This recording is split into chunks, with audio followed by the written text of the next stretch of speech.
In a casting show, Tom Franz conquered Israeli hearts with his cuisine. The German became Israel's master chef. Now he's taking us on a culinary expedition.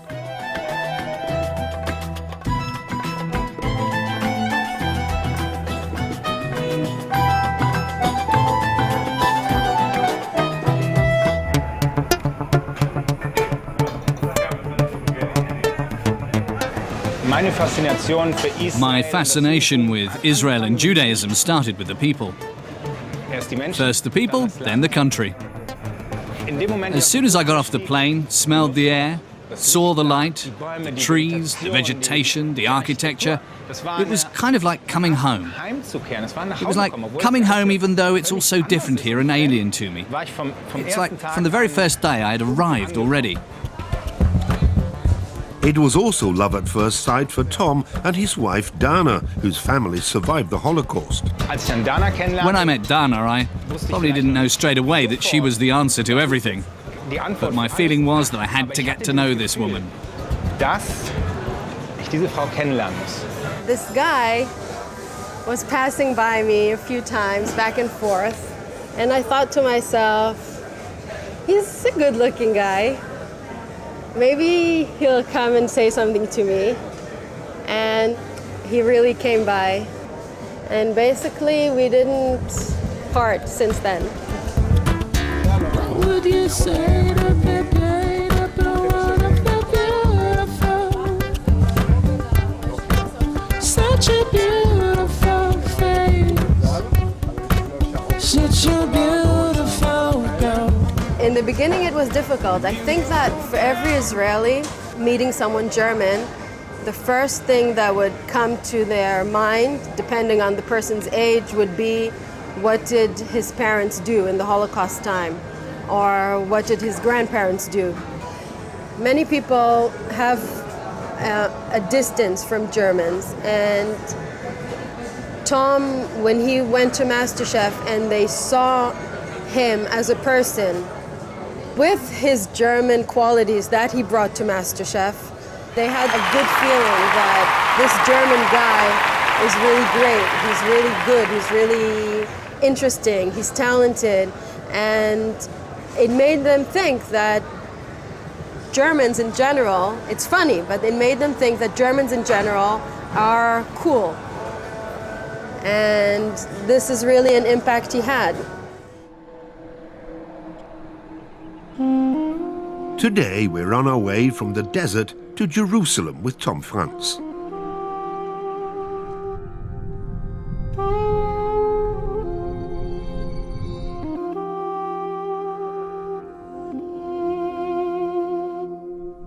The Negev. This desert accounts for half of Israel.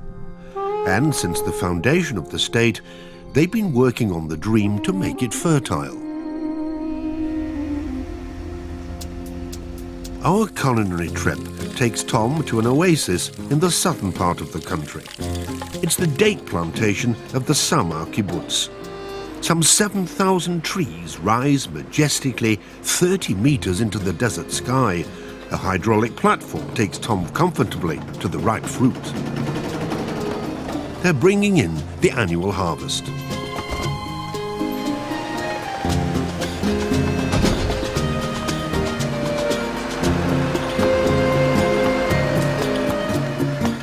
When the harvest is due in Samar, the entire village helps, as well as volunteers from Germany who want to sample the sweet fruit and an alternative concept of life. Carol from Mannheim is a media designer and is spending 9 months in the desert commune. When does it start in the morning? Around 5. At 5? 4, half. The night harvest or the normal one? No, the morning one. The night harvest starts at 10 p.m. Okay. and takes until 5 a.m.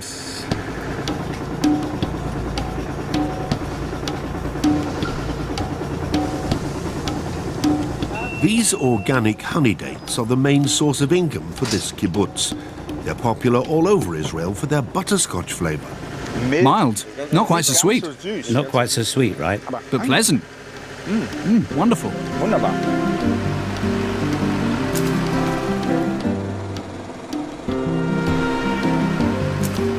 Most of the kibbutzes in Israel are privatized.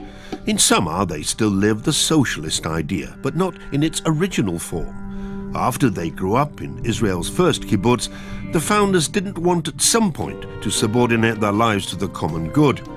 In Samar, Musa and Jair have put a new revolutionary idea into practice. Basic idea of the regular old traditional kibbutzim was the collective, the commune is before the individual. The individual is part of the commune, is part of the collective, and he has to surrender his will to the needs of the collective. The founders of Samar, they took this idea and simply turned it around and put it upside down. The well-being of the individual is more important than the collective. In Samar, no one tells the other people what to do. Everyone is free to do whatever and however much work he wants. Bicycle freaks opened a biking hotel. Desert lovers offer excursions. In daily life, what does it mean for a member of the kibbutz? My responsibility for myself and for the kibbutz is to take care that I bring in enough money to feed the kids, income. And I'm happy to do what, and nobody asks me, it's only my responsibility. It's a dream for me become true. In the other kibbutz, they say, be happy with what you do. In Samar, it's the other way around. Do what makes you happy.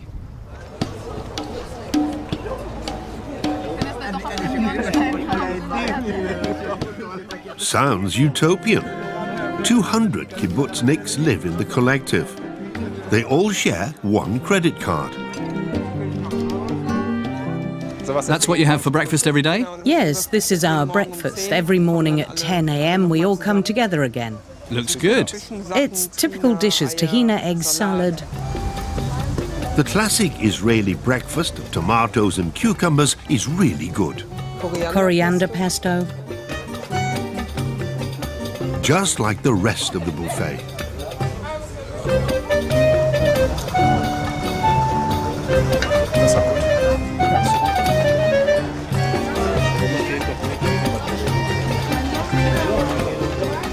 The best experience for me was the realization that it's possible to live differently without the compulsion to buy stuff. There are no obvious hierarchies. There is one pot of money everyone draws from. Some people exclusively work in the kibbutz, but other members also work outside as teachers, doctors, professors.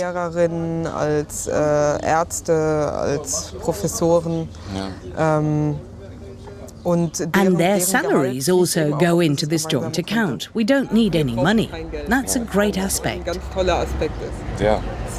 Yes, particularly that. You walk around with no money in your pockets, sometimes without shoes, without keys. No keys. No need to lock your room. It's all free. That's something. What did your friends in Germany say when you said, I'm off now, I'm going to Israel, to a kibbutz?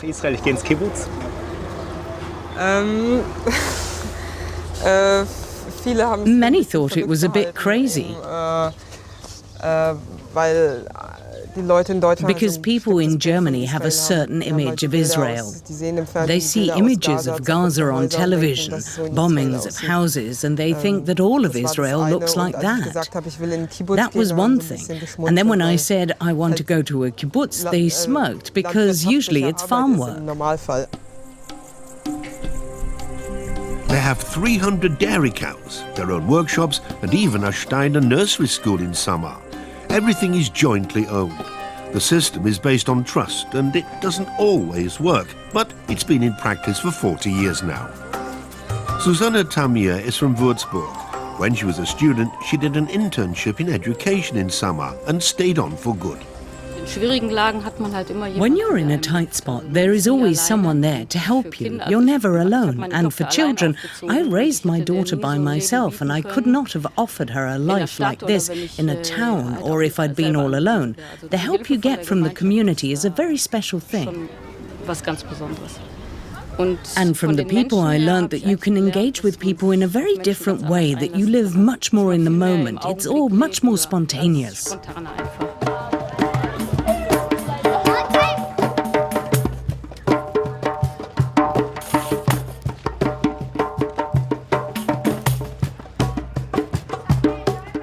By now, this desert kibbutz has attained cult status.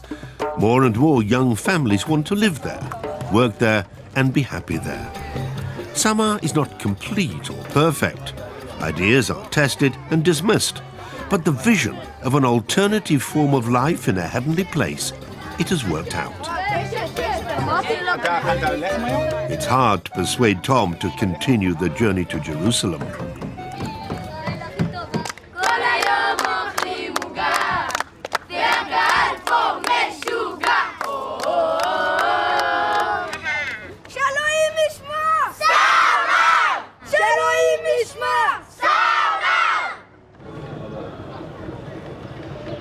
Jerusalem, the Wailing Wall.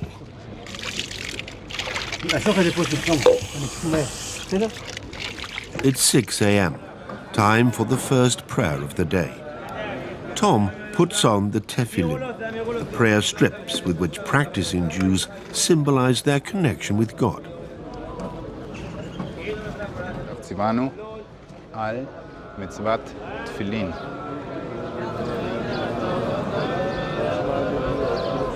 Tom converted to Judaism when he moved to Israel. He is living his faith with all his soul.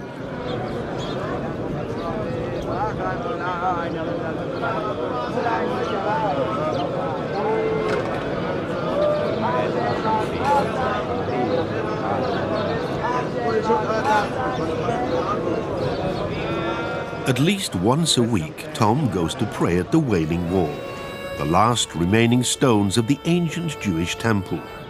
Today, the Al-Aqsa Mosque is on top of them. It's one of the most important Muslim shrines.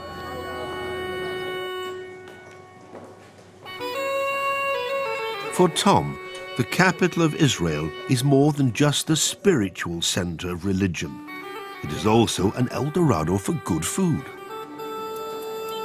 Next to the Wailing Wall, the shops in the Arab quarter of the old town are waking up. It's time for breakfast. Tom is supposed to meet De Vere Hollander, one of the best guides through the narrow alleyways. On the menu is the city's speciality, hummus. When I said a local hummus place, this is what I'm talking about. This looks special, it looks good. Hummus is made of pureed chickpeas with tahini. Tahini is a paste made of roasted sesame seeds and other ingredients. Depending on the chef, you can get hummus with broad beans too. Hummus is the street food of the Middle East, and almost as important as religion. It is good hummus. This for me is the Trinity. The Holy Trinity of hummus. One dish of traditional hummus with some chickpeas on the top. One dish of sabacha. The whole chickpeas, they're not really crushed into the paste. A lot of tahini on top of it. A lot of lemon, a lot of olive oil. And the ful, the faba beans with the chickpeas on top of it. Is hummus an Israeli or an Arabic dish? I only pray that our battles will be about the question you just asked. And if that were the battles, I don't mind losing it. And our peace to eat it together. Yes, exactly. But I think, you can use that as a microcosmos to the situation, that even the food, something that should unite the people. And come on, we're walking around here in the old city, and you see how the food is uniting the people. I mean, there are a lot of Israeli Jews that come to the Arabs to eat hummus. They like the Arab hummus and they eat together, right? Nothing wrong with that. Between them. Nothing wrong with that. And I say, good food, no one owns it. Everyone adds a little twist and makes it just better and better. And now, Tom, our weapon, the pita bread. Yeah. No need for a fork or knife. Absolutely not.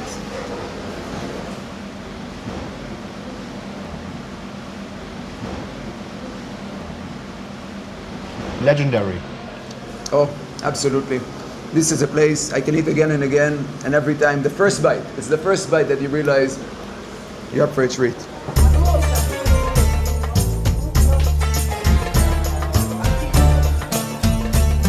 course, the shuk of the old town offers a wealth of fresh herbs, vegetables and fruit, apart from hummus. Tom has arrived at the Arab butcher's and is curious about some of what's on show. Next door, they ask him in to have a look at the kitchen. Diminutive Haj Faraj is one of the city's most well-known chefs. Oh, what a good smell. This is lamb's brain. I cook it with water, lemon, salt and onion. I fill the vine leaves with veal, lamb and tomato. This is made with veal and potato. I fill it all in a net made out of the entrails of a lamb.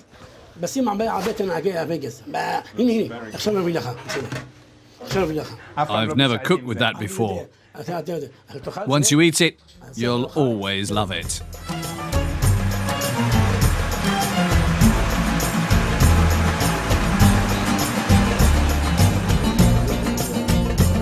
What's indispensable for the locals as well as the tourists at an Oriental market are the spices for the cuisine of 1001 Nights. Yaqub and Isaac's family have been trading in herbs, traditional medicines and exotic flavors for over 400 years. I would like to take some saffron. You have saffron? Sure. Yeah, I will get you a good quality. This is the Persian one. Persian is Iran. Iran, exactly. To bring some spice from Iran to Israel, it must be. It's a longer trip. That's why. But when you hear the price, you will understand that it's possible. This is about half a gram. 1 kilo is about 30,000 shekels, which is about $9,000. Okay, so which means half a gram cost is like about $4. And this is the best saffron in the world. Yes, this one and the Spanish one and the Persian one are the best one.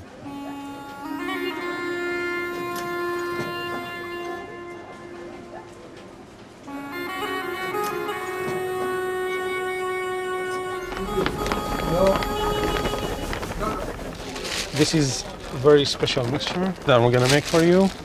That goes for all kind of cooking you're making, no matter what you're making, rice, chicken, vegetables. You just need to put from this amazing mixture with a little bit of salt at your home, and you'll get the best for everything. All purposes. Yeah. May I smell it? Of course, you may smell it, you may taste it. Wow. Wonderful.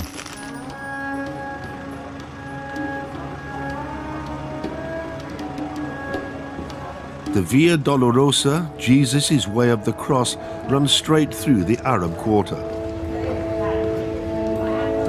Located at the intersection of the roads leading to the sacred sites of the Christians, Muslims and Jews are the Austrian Hospice and its Viennese coffee house. It's a place of silence. Under the watchful eye of Emperor Franz Joseph, Tom is meeting with Father Nicodemus, a Benedictine monk and expert on Jerusalem. Ja, Jerusalem ist eine Stadt, die mich eigentlich jeden Tag küsst und beißt. Jerusalem is a city which kisses and bites me every day. When I leave the house, I have wonderful experiences and encounters with people addressing me spontaneously, telling me, "Father, please bless me," or something. You're bang in the middle of a conversation about faith, no small talk. But I also get spit at or cursed by extremist groups. It's very intense. I would only find a life this intense here. I love Jerusalem. The Dormitio Abbey is on top of Mount Zion. It's Father Nicodemus's monastery. Next door, Jesus celebrated the Last Supper.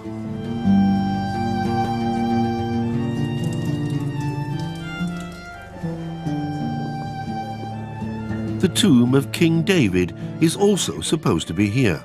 It's a sacred site for Jews. One floor up, Muslims prayed in a mosque for centuries.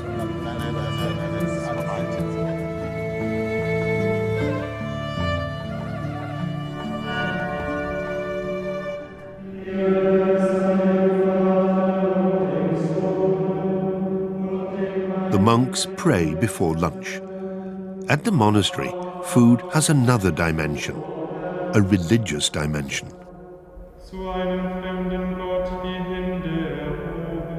Wir haben eigentlich so zwei Zentren. We have two centers of our communal life.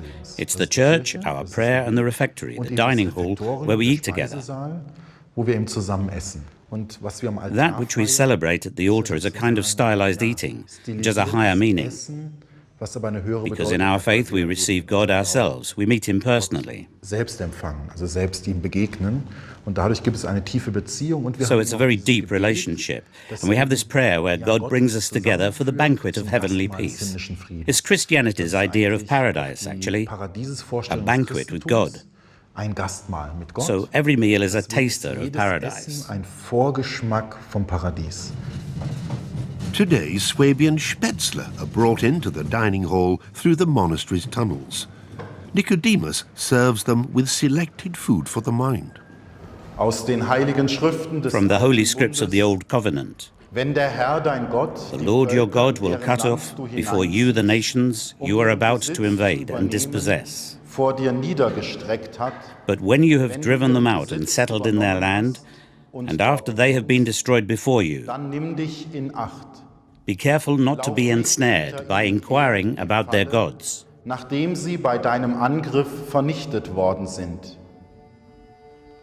Wenn du dem Herrn, deinem Gott, dienst, You must not worship the Lord your God in their way, because in worshipping their gods, sie haben, wenn they sie do ihren all Göttern kinds of dienten, detestable things alle the Lord Gräuel hates. begangen, die der Herr hasst. They even burn their sons and daughters in the fire as sacrifices to their gods. Wenn sie ihren Göttern dienten.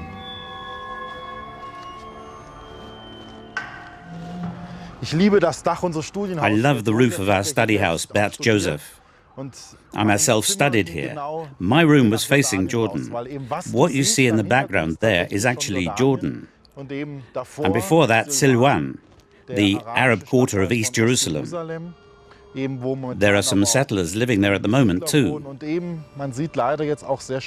You can also clearly see the wall, which is probably the latest scar in Jerusalem's history.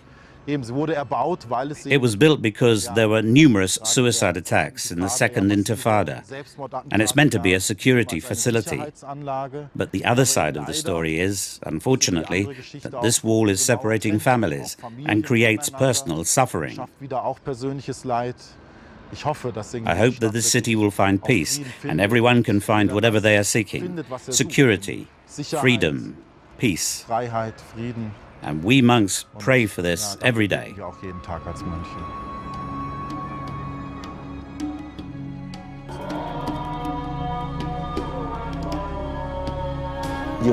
I think Jerusalem is like a woman who doesn't wear makeup. It openly shows 4,000 years of history, including all the wounds and scars of that history. Jerusalem doesn't pretend. Jerusalem doesn't seek to please.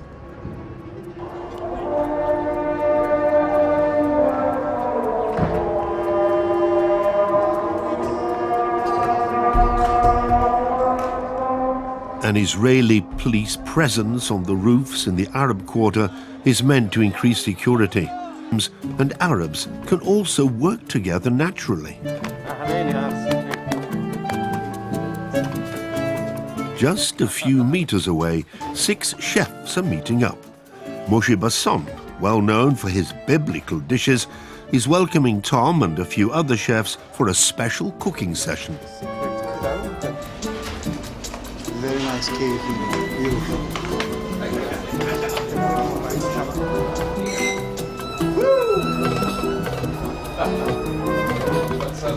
A warm friendship unites the Chefs for Peace. They're a group of Jewish, Christian and Muslim chefs. They make use of their culinary art at large events to bring people of different faiths to the table. What are these special leaves?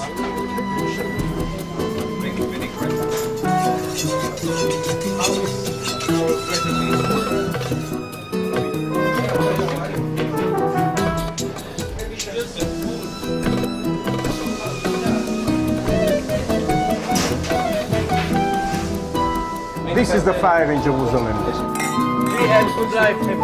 And we start with 3 chefs, and today we're around 15 chefs in the group, all between Muslims, Christians, and Jews. This is the whole idea, to have the three religions in one group.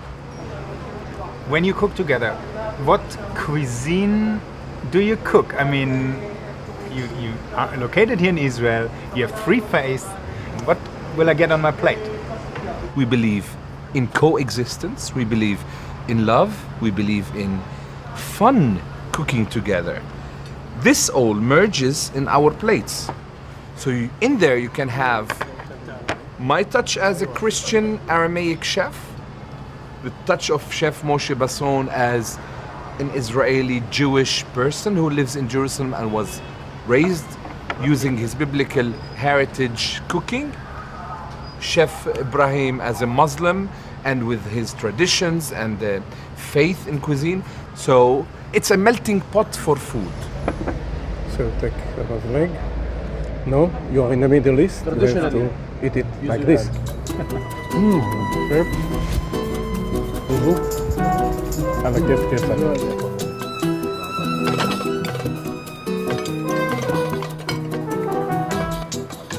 Could this also be a recipe for more peace in the Middle East? Or is it naive to eat together in peace?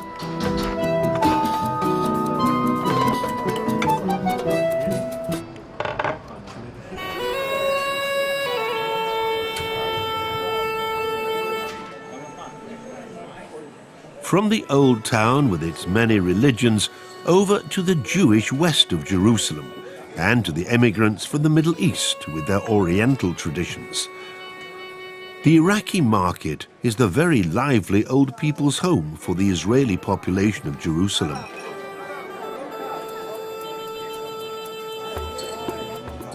Here, Jewish street food is served with tradition. Patil is the name of these traditional cookers in the Asura restaurant. But their fire is small and the dishes are melted rather than cooked. But each dish is a journey through the world of the Near and Middle East. Wow. You eat the chicken with the... It's the chicken.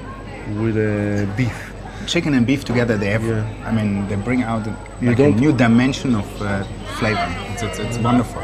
Yeah. You know, this is the interaction from two things. Yeah. Nobody...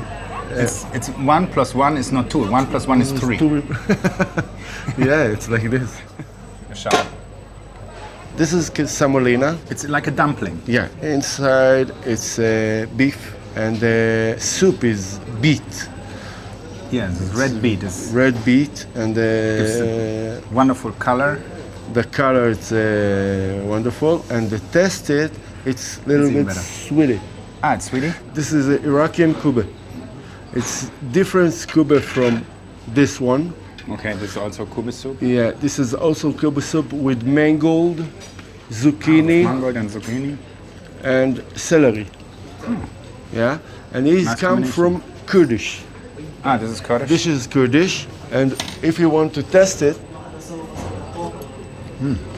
It's a bit sour. Sour, yeah, a little bit sour. Is it with lemon juice? Or? Yeah, the lemon juice. It's very good. That's good. I like. It's halab kube. It's come from Syria, halab. Okay? It's called Jrish. Jrish, it's some kind of semolina and inside meat. The soup here, it's with chickpeas. It's with chickpeas. And it's very, very, very hot. Okay? Yeah, I think I can see a lot of chili. Red hot chili peppers. Yeah, hot chili pepper. You know, in here in Israel, it's called them kube taklit. Taklit. Ah, a record, like a vinyl record. Yeah, yeah, it's a big one. Yeah, because it's a big disc. Big disc. Yeah, yeah. With the song, if you eat it, you hear the song.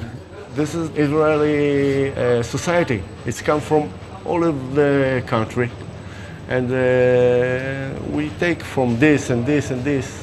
We make a kitchen. You take the best from every kitchen.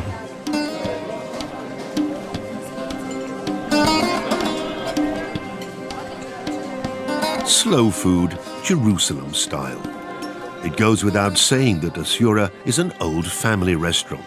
Shabby Schäffler learned his trade from his father, and he still occasionally asks for his advice.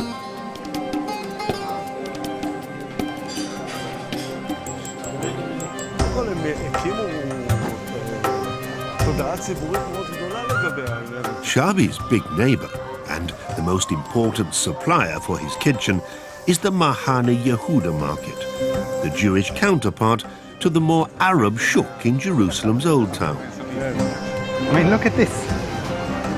Have you seen something like this?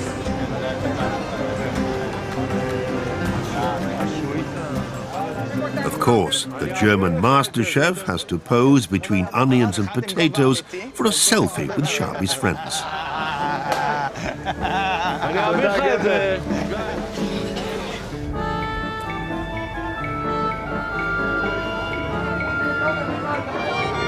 On 10 market streets, more than 250 regional traders offer their wares. There are veritable mountains of vegetables, fruit, and anything else that can be eaten.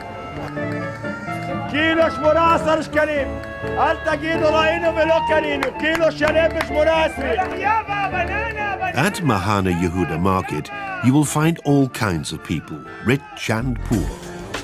The Mahane Yehuda restaurant next to it is more a part of hip Jerusalem. Kosher style is not on offer in Chef Asaf Granit's kitchen. All of you have a special connection to the market Mahane Yehuda. You took the name on, so you just changed a little bit the spelling. What's your special connection like? Can you describe it? Me, as a chef, I've grown up in Jerusalem.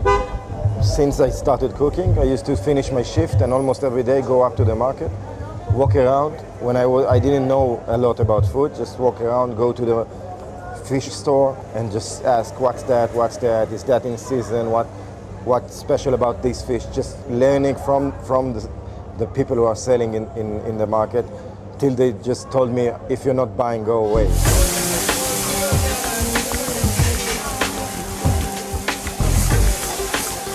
At Mahane Yehuda, the kitchen becomes a stage.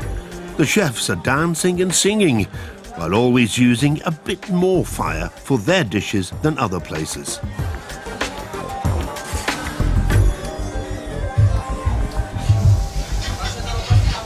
Some dishes have achieved legend status. So what I'll do now is our most signature dish, which is the soft polenta with asparagus and parmesan. So we start off with the polenta, which we cook in a lot of milk, butter and parmesan till it's really, really creamy, as you can see. So a few spoons of the polenta. And then we warm up some mushrooms that we saute in a little bit of olive oil, a little bit of white wine.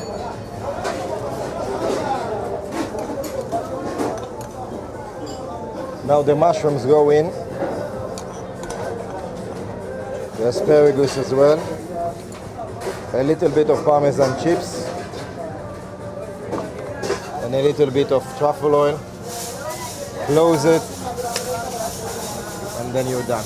It looks delicious. Enjoy it. Thank you.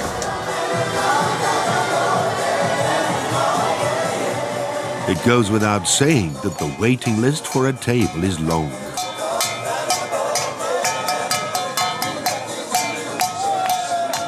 Recently, the star chef also opened a branch in London. As a cook in Jerusalem, I was influenced a lot by the Palestinian kitchen. I love it, I love eating it, and I love cooking it. And many of my dishes here in Mahane Yehuda and in London are influenced, and some of them are just typical Palestinian dishes with a small twist, our twist, and they are always loved.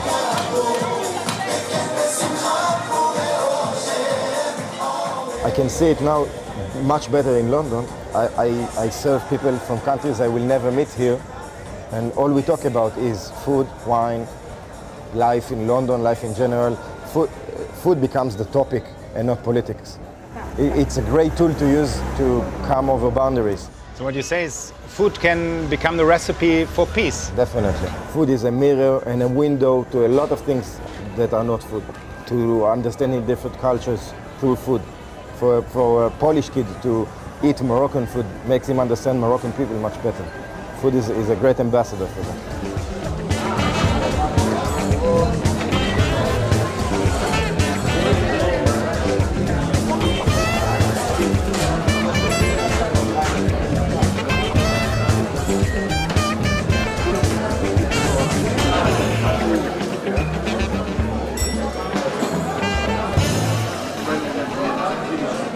It's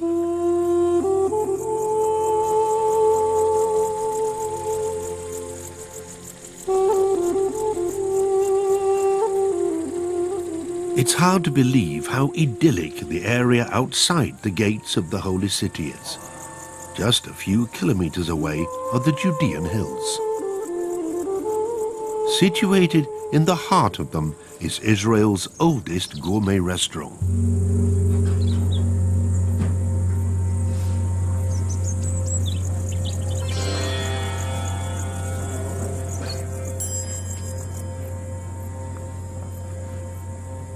It all started with yoga. Rama Ben Tzvi was a dancer in Jerusalem before she opened a restaurant in her garden in Natav 20 years ago. People who know about it come from all over Israel to visit Rama's kitchen.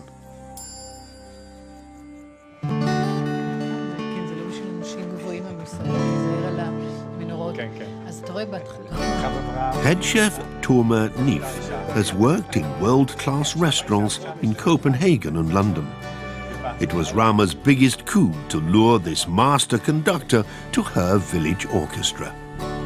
Tomer says he can't imagine a better place. Here everything is well-grounded. Maybe that's why the quality is superb. Love of nature can be felt in the food and in every little detail of the decor. Rama's husband made the tables from unplaned wood. The bowls are carved from olive wood. And the ceramic crockery is handmade too. This is pesto of coriander leaves with olive oil. I love. Yeah, let's just cut the bread, and then you can dip it in the seeds, and then this is our variation to hummus, but we do it with beetroot. It's very nice, I like it. How far is the food you serve in your restaurant expression of your concept or philosophy of life? When we were doing yoga this morning, I was talking about self-tuning. I was talking about balancing. So also in what I'm doing here, I'm looking all the time, like this is, I think, a very important thing for me in my life, balance, harmony. The food, I find it very accurate and plays on the very thin line between being sophisticated and being simple, being fine and being coarse. We root ourselves. Also the food, food has a lot of rooting qualities. So the concept that I had in my mind is that everything that has to do with the restaurant would be a part of the main experience here, which is nature, which is being in nature, smelling, feeling the wind, seeing the butterflies, feeling the butterflies.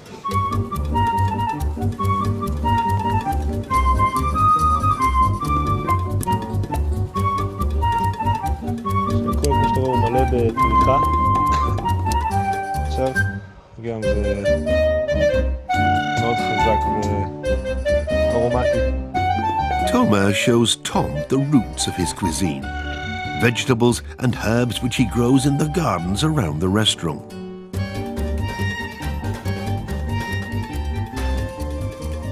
The rocky soil intensifies the flavors. In summer it's very, very long periods without rain, and the herbs, they become extremely dehydrated, and then the water comes out and the flavor stays. So it's like a natural reduction of flavor.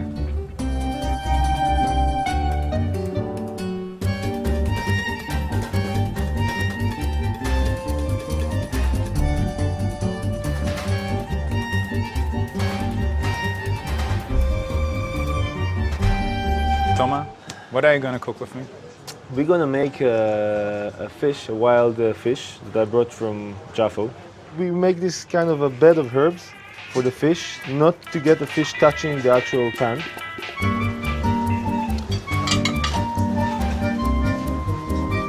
And on top we will put this caramelized sumac onions. It's a very important spice in Arabic cuisine. And now it's ready to go into the oven. The herbs enhance the flavor of fish, marinated in pesto, on a bed of rosemary and thyme, covered in fried sage. Okay. Very much. Very much. That's what it tastes like when the sea fish meets the Judean mountains. Yeah, yeah. That's a great way to put it. Is it an Israeli dish? What is it? Ingredients don't really have a nation or a culture. If you cook a fish or you cook a plant and it's coming from behind the 1967 line, or fish is coming from the Lebanon Sea or whatever, it still is the same fish. The only border we have is that we use local and seasonal ingredients. We don't cross that border, but all else, there is no borders for us. Torma doesn't care if the fish is from Jaffa or the lamb from Hebron. His produce knows no borders, and neither does the team in Rama's kitchen. Muslims and Jews peacefully cook next to each other, quietly achieving in their kitchen what international politics have been dreaming of for decades. In how far would you say food is capable of bridging cultural gaps? The food that we serve, that we are able to take traditional Palestinian dishes and serve them here, it's not only a nice concept. We ourselves and our Palestinian neighbors, now is the season that we go together to pick olives, and we meet together, they and us, we bring together the olives to the olive press, and we all, press the olives, and we wait by the other side, and we see this golden liquid coming out, and we are excited. We are all the same, so we're trying to take off the barriers. Beautiful.